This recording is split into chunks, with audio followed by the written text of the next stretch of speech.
오늘 우리가 읽은 이 로마서는 지난번에도 말씀을 드렸습니다마는 특별한 부분들이 있습니다. 로마서를 사도 바울이 썼기는 했습니다마는 로마 교회는 사도 바울이 세운 교회가 아니죠. 처음부터 로마 교회를 세웠다거나 혹은 알고 있었던 것은 아니었습니다. 다시 말씀을 드리면 로마서를 쓸 당시에 사도 바울과 로마 교회는 일면식도 없었다는 겁니다. 얼굴을 본 적도 없는 사람들이었습니다. 그는 로마 교회를 향해 사도 바울이 뭐라고 말하고 있습니까? 본문 15절 말씀을 보면 그러므로 나는 할 수 있는 대로 로마에 있는 너희에게도 복음 전하기를 원하노라. 일면식도 없는 로마 교회를 향해 사도 바울이 할 수 있는 대로 내가 여러분들에게 복음 전하기를 원합니다. 이미 교회가 있었습니다. 그런 로마 교회다가 사도 바울이 내가 가서 복음 전하기를 원한다 라고 하는 간절한 마음을 표시하고 있습니다. 그 이유는 무엇이겠습니까? 14절 말씀으로 돌아가서 보면 헬라인이나 야만인에게나 지혜 있는 자나 어리석은 자에게 그 다음에요 내가 다 빚진 자이다 라고 말합니다. 그러니까 로마인으로부터 시작해서 모든 사람들에게 사도 바울은 다 빚진 자다라고 말씀하고 있습니다. 내가 빚진 자이기 때문에 할 수 있는 대로 내 마음 같아서는 지금이라도 당장이라고 하는 그 의미입니다. 할 수 있는 대로 여러분들에게 가서 로마 교회로 가서 복음 전하기를 원한다라고 말합니다. 빚진 자라고 말합니다. 사도 바울이 가진 로마 교회를 향한 복음을 전하고 싶어 하는 간절한 마음, 그것을 담고 있습니다. 그런데 그 마음은 충분히 알겠는데, 그 간절한 마음은 알겠는데 왜 빚진 자라고 말해야만 했을까요? 빚진 자라고 말한 그 이유는 어디에 있겠습니까? 먼저 로마서의 배경을 1장을 위시한 배경을 잠시 살펴보면 이렇습니다. 사도 바울은 로마서 1장에서 말하는 이 배경은 로마 교회 안에 있었던 이방인들을 대상으로 쓰고 있는 내용입니다. 그것이 로마서 1장이라는 것이죠. 왜냐하면 당시에 로마 교회가 한 문제를 가지고 있었는데 그 문제가 무엇이냐면 로마 교회 안에는 유대인 공동체가 있었고 유대인들이 있었고 그리고 이방인들이 있었습니다. 다시 말씀을 드리면 로마 교회는 유대인과 이방인들이 함께 예배드리는 공동체였다는 겁니다. 그러다 보니까 유대인들과 이방인들 사이에 파벌의 문제가 생겼던 것이죠. 그러고 있던 차에 로마 황제의 명으로 유대인들은 로마 교회에서 떠나게 되어집니다. 그러면 다수의 유대인들이 로마 교회로 떠났기 때문에 로마 교회는 엄청 위축될 수밖에 없었습니다. 아니, 어쩌면 와해될 수밖에 없는 그러한 처지에 놓였습니다. 그런데 로마 교회를 남아있는 몇이 되지 않는 이방인들이 지킵니다. 유대인들이 떠났던 유대인들이, 로마 황제의 명으로 떠날 수밖에 없었던 유대인들이, 남아있는 이방인들이 생각하기로 조만간에 얼마 되지 않아서 돌아오겠지 그러기를 1년, 2년, 3년, 4년, 5년, 수년의 시간이 흐릅니다. 그런 생각을 하면서, 그런 뜻을 품으면서 남아있는 이방인들이 로마 교회를 지키는데, 와야 될 줄만 알았던 그런 신앙 공동체가 자리를 잡기 시작합니다. 교회가 잘 형성이 되었습니다.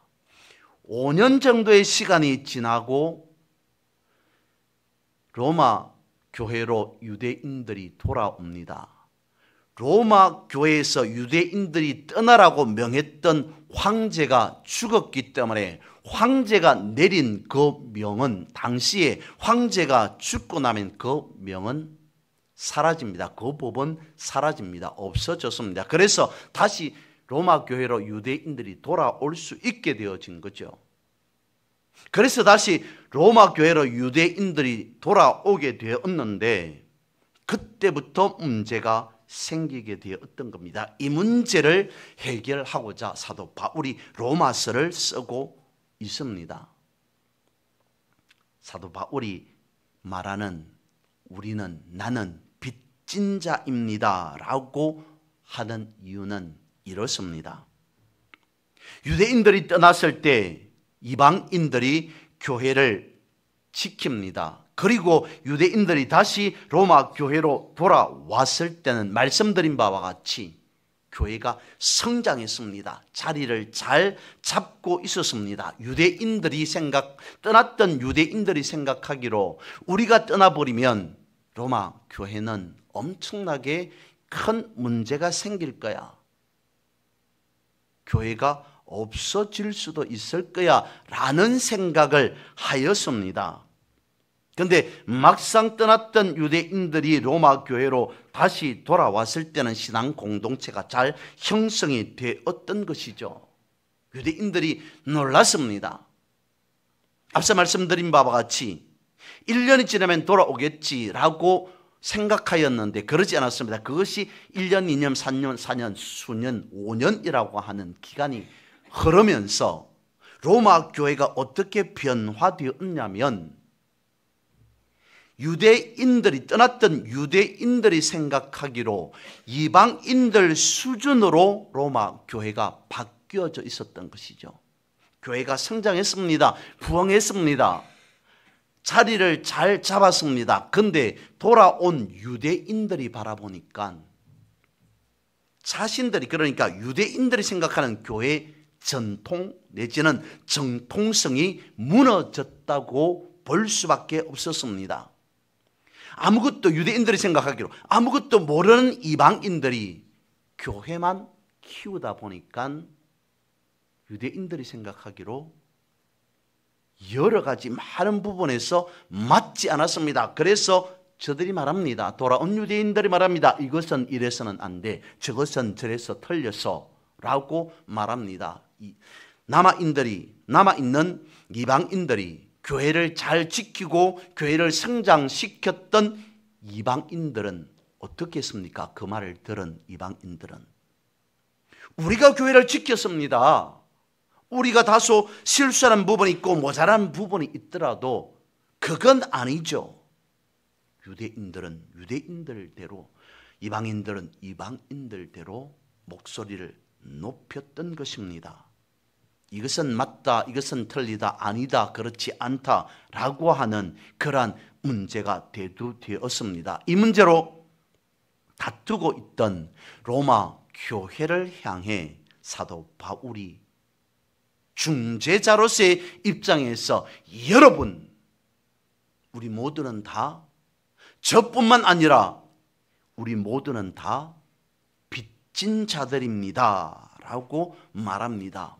무엇에 빚졌다는 겁니까? 복음의 빚진 자라는 거죠. 예수 그리스도의 십자가의 사랑 아래에 있는 자들입니다. 비록 그 사람의 신분이 유대인이라 할지라도, 로마 사람이라 할지라도, 이방인이라 할지라도, 지식이 많은 자라 할지라도, 그렇지 못한 자라 할지라도 우리 모두는 다 예수 그리스도의 십자가의 사랑 아래에 있는 자들입니다. 그러므로 우리 모두는 다 빚진 자일 수밖에 없습니다 라고 말합니다. 여러분, 우리 또한 그렇지 않습니까? 우리 모두는 다 그리스도 안에서 복음으로 빚진 자들일 수밖에 없습니다. 사도 바울이 그 말을 하고 있습니다. 그리스도께 빚진 자들이기 때문에 그 빚을 갚기 위해 헬라인이나 야만인이나 지혜 있는 자나 어리석은 자에게 다 빚진 자들일 수밖에 없습니다 라고 말합니다. 사도 바울은 이러한 마음으로 로마에 복음을 전하고 싶은 간절한 마음을 표시하고 있습니다. 오늘 본문은 사도 바울이 로마로 가고 싶어 하는 그러한 마음까지도 표시하고 있습니다. 무엇 때문입니까? 복음을 전해주기 위해서. 복음을 전하고자 하는 그 열정 하나가 사도 바울에게는 있었다는 겁니다. 그렇다면 전하고자 하는 그 복음은 무엇입니까? 오늘 우리에게는 익숙한 것이지만 당시 초대교회는 놓칠 수 없는 중요한 이유는 바로 이것이지 않겠습니까? 하나님의 사랑으로 예수 그리스도께서 이 땅에 오시사 십자가를 지시고 하나님과 사람과의 관계가 단절되었던, 끊어졌던 그것을 완전하게 다시 새롭게 연결하시사 인간에게, 사람들에게 구원을 허락하시고 영생을 이루게 하신 것, 그 빚진 이유를 사도 바울은 로마 교회에 가서 외치고 싶었다는 것입니다. 이것이 빚진 것이라는 거죠. 로제트라고 하는 영국의 복음 전도자가 있습니다. 그에게 그의 일생을 바꾸게 되었던, 그야말로 복음 전도자로서의 삶을 살아가게 된 계기 하나가 있습니다. 그가 어느 날 말씀을 읽기 위해서 성경을 펼칩니다. 그런데 도저히 이해할 수 없는 놀라운 엄청난 일이 그의 앞에 펼쳐졌습니다. 말씀을 읽으려고 성경을 폈는데 성경에, 지금까지 그가 읽고 있었던 그 성경의 말씀이 사라져버린 겁니다.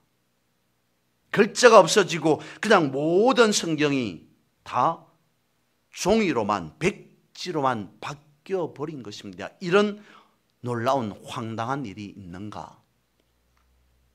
도대체 이해할 수 없는 이런 일이 어떻게 나에게 일어났다는 건가? 그런 이해할 수 없습니다. 황당해합니다. 내가 가지고 있는, 본인이 가지고 있는 성경만 그렇는지 그는 알고 싶었습니다. 부랴부랴 옆집으로, 이웃집으로 가서 옆집의 성경도 펼쳐봅니다. 그런데 옆집의 성경책도 마찬가지였습니다. 글자가 없어지고 그냥 하얀 종이뿐이었습니다. 또 다른 집에 가서도 확인해 본 결과 마찬가지입니다. 온 동네에 모든 성경이 다 글자가 사라져 버렸습니다. 없어졌습니다. 하얀 종이만 남아 있습니다. 이 일을 어쩐다. 이미 일어난 일입니다. 글자가 없어져 버렸습니다. 다시 말씀을 드리면 성경이 없어져 버렸습니다. 이제 다시는 성경을 읽고 싶어도 성경을 읽을 수 없는 상황이 되었습니다. 사람들이 모였습니다. 이 문제를 어떻게 해결할 수 있을까? 성경을 잘 알고 있는 사람들을 모읍니다. 그리고 성경을 다시 쓰게 합니다. 어떤 사람이 여러분 성경을 많이 알아서 똑똑해서 명철해서 성경을 다시 쓸 수가 있겠습니까? 아무리 사람들이 머리를 쥐어짜고 성경을 쓰려고 하더라도 한계가 있습니다. 쓸 수 없습니다. 로제트는 거기에서 무릎을 꿇고 대성통곡을 합니다. 우리가 말씀을 놓쳐버렸습니다. 잃어버렸습니다. 이를 어떻게 하면 좋겠습니까? 울고불고 있는 그 사이 그는 눈을 떴습니다. 그것은 다름 아닌 현실이 아닌 꿈이었던 거죠. 꿈에서 일어난 일이었습니다. 꿈이었습니다. 하지만 그 꿈이 로제트 그를 사로잡습니다. 지금까지 내가 가지고 있었던, 지금까지 내가 알고 있었던 이 성경이 꿈에서 일어난 이 일처럼 어느 날 말씀이 사라져버린다면, 사람들 심령 속에 있어야 할 생명의 말씀이 있지 못한다면, 가지고 있는 성경이 백지로 종이장으로 바뀌어져 버리는 것이 아니라 사람들 심령 속에 심겨져 있어야 될 하나님의 말씀이 사람 속에 백지로 하나님의 말씀이 하나도 없는 상태로 사람들이 살아가게 된다면, 저는 생각합니다. 말씀을 알고 있는 그것은 내 책임 아니냐. 먼저 내가 성경을 알고 있으니, 하나님을 알고 있으니, 말씀을 알고 있으니 말씀을 전하지 않은 내 책임 아니냐. 나는 이 빛을 감당하리라. 그래서 그가 발벗고 났습니다. 그는 평생 복음의 말씀에 빚진 자로서의 마음으로 전도자의 삶을 살게 되었다는 것입니다. 여러분, 로제트와 우리는 다릅니까? 아닙니다. 우리 또한 복음의 빚진 자들입니다. 아니, 복음의 빚진 자들일 수밖에 없습니다. 몇 차례 말씀을 드렸습니다마는 우리나라에 처음 복음을 전하였던 외국인 선교사들의 이야기가 전해지고 있지 않습니까? 당시에 알지 못하는 미개한, 저들이 생각할 때 미개한 조선이라고 하는 한국으로 복음을 들고 옵니다. 무엇 때문에요? 스스로 나는, 선교사들이 생각할 때 스스로 나는 빚진 자들이다 라고 하는 신앙 고백이 있었기 때문입니다.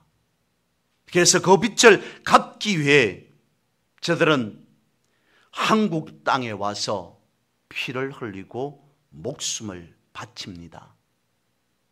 목숨을 아끼지 않았던 빚진 자의 헌신이 있었기에 오늘 우리가 있을 수 있다는 겁니다.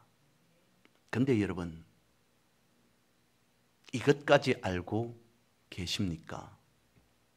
선교사들의 희생은 저들의 복음에 대한 열정, 그 열정이 한국 땅에 복음의 씨앗을 뿌렸다. 충분히 이해한다라기보다는 우리가 익히 들어 알고 있으니까 그것으로 이해한다고 볼 수 있습니다. 그런데 선교사 부부가 한국 땅에 와서 태어난 아이들이 있습니다. 선교사 2세가 있다는 거죠. 그런데 문제는 한국 땅에 하나님의 말씀, 복음을 들고 온 선교사 부부에서 태어난 그 아이들이 지금 현재 양화진 선교사 묘역에 가면 1년도 채 되지 않아서 이 땅에 태어났다는 그 이유 하나만으로 당시에 질병에 걸려서 제대로 먹지 못하여서 영양 부족으로 무슨 이유로 외국인 선교사 묘역 한쪽에 묻혀 있는 1년 미만의 아이로부터 시작해서 65명의 어린 생명들이 거기에 묻혀 있다는 사실입니다. 만약에 저들이 조선이라고 하는 당시의 미개한 저들의 시선으로 보면 그랬습니다. 선교사들의 그 보고서를 읽으면 당시의 한국이라는 나라는 그야말로 미개한 나라, 모습을 보면 남녀 모두 머리를 깎지 않아서 산발이 되어서 야만인처럼 보일 수밖에 없었을 겁니다. 물론 양반들은 그러지 않았겠습니다만 일반 서민들, 더더구나 천민들은 오직했겠습니까? 신분이 있었던 조선이라고 하는 그 나라에 다수의 사람들이 저들의 눈으로 보기에는 야만인으로 볼 수밖에 없었습니다. 집도 초가집이었습니다. 흙집이었습니다. 그것은 사람이 사는 공간이 아닌 마치 톨과 같은 그러한 모습이었습니다. 삶이었습니다. 옷은 누더기 옷이었습니다. 그런 환경 속에 태어난 자신들의 이세가 건강할 리 있겠습니까? 그 모습을 한국에 복음을 전하러 온 선교사 부부는 보았습니다. 자신의 아이가 태어나자마자 각종 질병으로 죽을 수밖에 없는 처절한 모습을 저들은 두 눈으로 똑똑히 보았습니다. 경험했습니다. 그런 현실 앞에서도 저들은 굴하지 않고 이 땅의 복음 그것을 심기 위해 헌신하고 또 헌신했다는 사실. 저들은 자신들의 아이를 보면서 그러지 않았을까요? 이 아이가 건강하게 자라서 조선이라고 하는 이 나라에 부모인 나를 대신해서 하나님의 말씀을 더 흥왕하게 왕성하게 전하는 나보다 더 하나님의 말씀을 잘 증거하는 선교사가 되어라. 아니었자면 한국이라고 하는 땅뿐만 아니라 세계 열방으로 가서 하나님의 말씀을 외칠 수 있는 그런 선교사가 되어라 라고 하는 포부, 꿈, 그걸 가지고 있진 않았겠습니까? 그런데 태어나자마자 자신의 아이가 자신보다 먼저 하나님의 나라로 갈 수밖에 없는 그 현실을 바라보면서 그럼에도 저들은 한국 땅에 복음의 씨앗을 뿌렸다는 겁니다. 그 빚진 자로서의 삶을 오늘 우리는 살아가고 있다는 것이죠. 그래서 우리는 그런 측면에서 또한 빚진 자들일 수밖에 없다는 겁니다. 사도 바울의 마음이 그랬다는 거죠. 로마로 가고 싶어하는 엄청난 그러한 복음에 대한 열정이 있었지만 갈 길이 막혀버립니다. 로마서 1장 13절 말씀입니다. 형제들아 내가 여러 번 너희에게 가고자 한 것을 너희가 모르기를 원하지 아니하노니 이는 너희 중에서도 다른 이방인 중에서와 같이 열매를 맺게 하려 함이로되 지금까지 길이 막혔도다. 자신에게 로마 교회를 향한 엄청난 복음 증거에 대한 열정이 불타오르고 있었건만 갈 수 없는, 가고 싶지만 갈 수 없는 그러한 현실 그 앞에서 그는 얼마나 당황했겠습니까? 무릎 꿇을 수밖에 없었겠습니다. 결국 로마 교회로 가기는 가죠. 하지만 그는 다른 신분이 아닌 죄수의 신분으로, 죄수의 몸으로 로마로 가게 되었습니다. 사도행전 23장 10절과 11절 말씀입니다. 큰 분쟁이 생기니 천부장은 바울이 그들에게 찢겨질까 하여 군인을 명하여 내려가 무리 가운데 빼앗아 가지고 영내로 들어가라 하니라. 그날 밤에 주께서 바울 곁에 서서 이르되 담대하라. 내가 예루살렘에서 나의 일을 정언한 것 같이 로마에서도 정언하여야 하리라 하시니라. 로마에 대한 사도 바울이 열정이 로마를 향하게 합니다. 죄수의 신분이지만 로마로 가게 되어집니다. 거기에는 성령의 인도하심에 의하여서 로마로 가게 되었다. 성경은 그렇게 기록하고 있습니다만 사도 바울이 로마로 향한 그 열정, 복음 증거에 대한 열정만큼은 엄청나다, 대단하다라고 할 수밖에 없습니다. 사도 바울과 같이 그런 복음 증거에 대한 엄청난 열정을 가졌던 구약의 선지자, 다름 아닌 예레미야 선지자가 있습니다. 그는 복음을 전하면서 칭찬을 받은 것이 아니라, 박수를 받은 것이 아니라, 전하면 전할수록 손가락질을 받을 수밖에 없었습니다. 조롱받게 되었습니다. 하지만 그걸 알면서도 예레미야 선지자는 하나님의 말씀을 전할 수밖에 없었습니다. 예레미야서 20장 7절 말씀입니다. 여호와여, 주께서 나를 권유하심으로 내가 그 권유를 받았사오며 주께서 나보다 강하사 이기셨으므로 내가 조롱거리가 되니 사람마다 종일토록 나를 조롱하나이다. 동족으로부터 매일 조롱을 받지만 하나님의 말씀을 전할 수밖에 없었던 예레미야 선지자. 인간적으로 보면 나는 하고 싶지 않습니다. 사도 바울과 다르게 나는 하나님의 말씀을 전하고 싶지 않습니다. 매일같이 쏟아지는 그러한 비난, 야유, 그런 손가락질이 있었기 때문에 예레미야는 오직 했겠습니까? 나는 아닌 것 같습니다. 하지만 하나님께서 말씀을 전하라, 증거하라 하니 그의 마음이 어떻겠습니까? 예레미야서 20장 8절과 9절 말씀을 다시 봅니다. 내가 말할 때마다 외치며 파멸과 멸망을 선포함으로 여호와의 말씀으로 말미암아 내가 종일토록 치욕과 모욕거리가 됨이니이다. 내가 다시는 여호와를 선포하지 아니하며 그의 이름으로 말하지 아니하리라 하면 나의 마음이 불붙는 것 같아서 골수에 사무치니 답답하여 견딜 수 없나이다.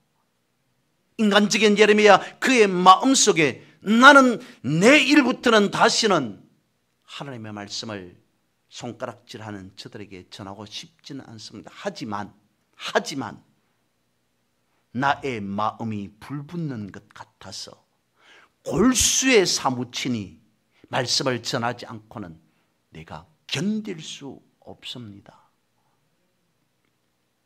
예레미야의 마음과 같이 사도 바울도 그러한 복음 증거에 대한 간절한 마음이 있었습니다.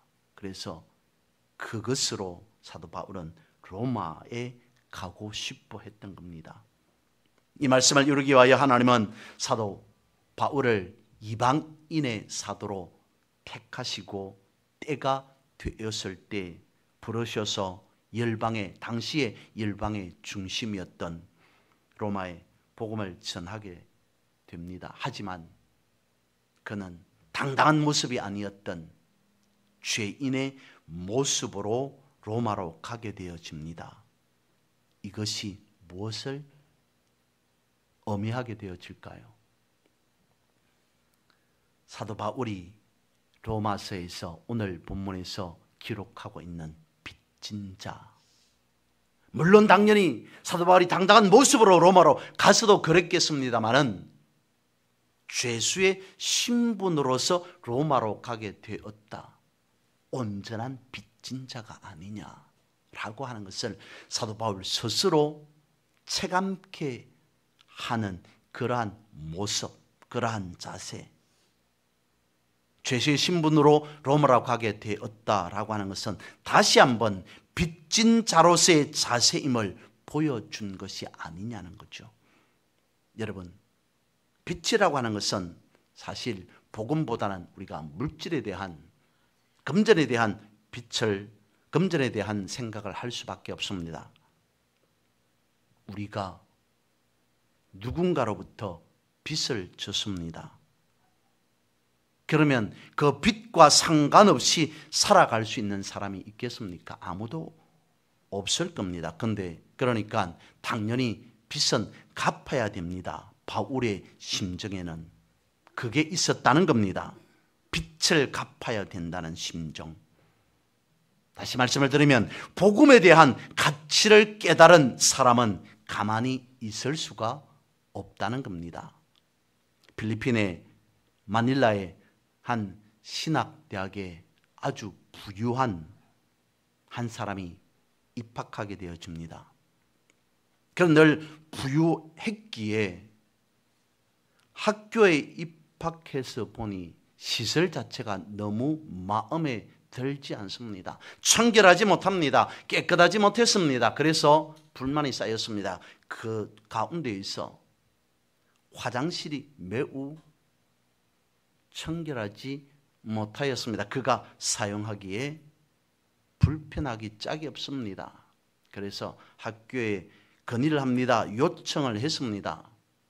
다른 것은 고사하더라도 화장실만큼이라도 좀 깨끗하게 청소되어지면 좋지 않겠습니까? 라고 요구를 했습니다. 그러자 그 말을 들은 학장이 화장실 청소를 하고 있습니다. 그 모습을 보았습니다. 그러면서 학장이 말합니다. 우리 학교는 보다시피 형편이 그렇게 넉넉하지 못합니다. 청소하는 사람을 따로 두고 쓸 만큼 그런 형편이 되지 못해서 학장이 내가 직접 이런 문제 저런 문제가 있을 때마다 해결할 수밖에 없습니다. 라고 그에게 말합니다. 그는 그 말을 듣고 뉘우칩니다. 깨닫습니다. 나 한 사람의 불편함 그것 때문에 다수의 많은 사람들을 힘들게 하는구나. 자신의 욕심 때문에 신학교를 들어왔지만 상황과 환경에 적응하지 못하는 자신의 욕심 하나 때문에 다른 사람들을 오히려 더 힘들게 하고 있었다는 사실을 그는 거기에서 비로소 깨닫습니다. 내가 신학교에 들어온 목적이 이것이 아닌데 라고 하는 그 사실을 깨닫고 그는 돌이키기 시작합니다. 그리고 나서 그는 미국으로 건너갑니다. 가난하고 소외된 사람들을 한평생 그는 돌보게 되었습니다. 헌신하였습니다. 때로는 힘듭니다. 그때마다 그는 자신의 손바닥에 십자가를 그리며 당시에 자신의 불편함 때문에 다른 사람들을 힘들게 하였던 것을 생각하며 내가 여기에서 복음의 빚진 자로서의 사명을 감당하지 못한다면 나 한 사람의 편안함을 위해 다수의 많은 불편한 사람들이 방치되어진다 라고 하는 것을 생각하고 평생 소외되고 가난한 자들을 돌보게 되었다라고 합니다. 여러분, 복음이 들어가면 삶이 바뀐다는 겁니다. 달라진다는 겁니다. 전혀 다른 인생을 살아가게 되어진다는 겁니다. 정말로 복음과 정면으로 부딪혔는데 아무런 일이 일어나지 않는다. 그것은 복음을 제대로 경험하지 못했다는 것 아니겠습니까? 복음을 경험했다면 그 복음은 우리의 인생을 뒤집어 놓을 수밖에 없었습니다. 사도 바울이 그랬습니다. 말씀을 드렸던 한국으로 온 선교사들이 그랬습니다. 그들 뿐이겠습니까? 열방에 복음을 전하여졌던 그 모든 현장 가운데에서 일어난 일 아니었겠습니까? 오늘 우리의 삶의 현장은 어떻습니까? 복음이 칼과 창으로 전해지는 것 아닙니다. 다시 말씀을 드리면 힘이 있어서 능력이 있어서 사회적인 어떤 지휘가 있어서 복음이 증거되어지는 것 아닙니다. 복음이 영향력을 행사하는 것 아닙니다. 성령의 간절한 인도함을 받아야 한다는 것입니다. 오늘 본문에 나타난 사도 바울이 그것을 말하고 있습니다. 한달음에 달려가고 싶었던 로마, 그는 죄수의 신분으로 끌려가듯이 갈 수밖에 없었습니다. 하지만 거기에서 복음이 증거되어지는 성령의 역사, 그것을 우리는 알고 있습니다. 이사야 40장 8절 말합니다. 푸른 마르고 꽃은 시드나 우리 하나님의 말씀은 영원히 서리라.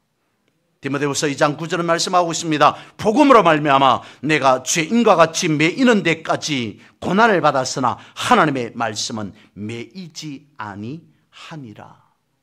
말씀이 있는 곳에 자유함이 있다는 것입니다. 그런데 그 자유함을 누리는 자의 마음에는 빚진 자로서의 마음이 있다는 겁니다. 자유와 빚이라고 하는 것은 상충되어집니다. 하지만 바울은 빚진 자의 마음으로 살아가면서 그 속에서 누리는 자유함이 무엇이라는 것을 알았을 겁니다. 그것을 오늘 성경은 우리에게 가르쳐 주고 있는 것 아니겠습니까?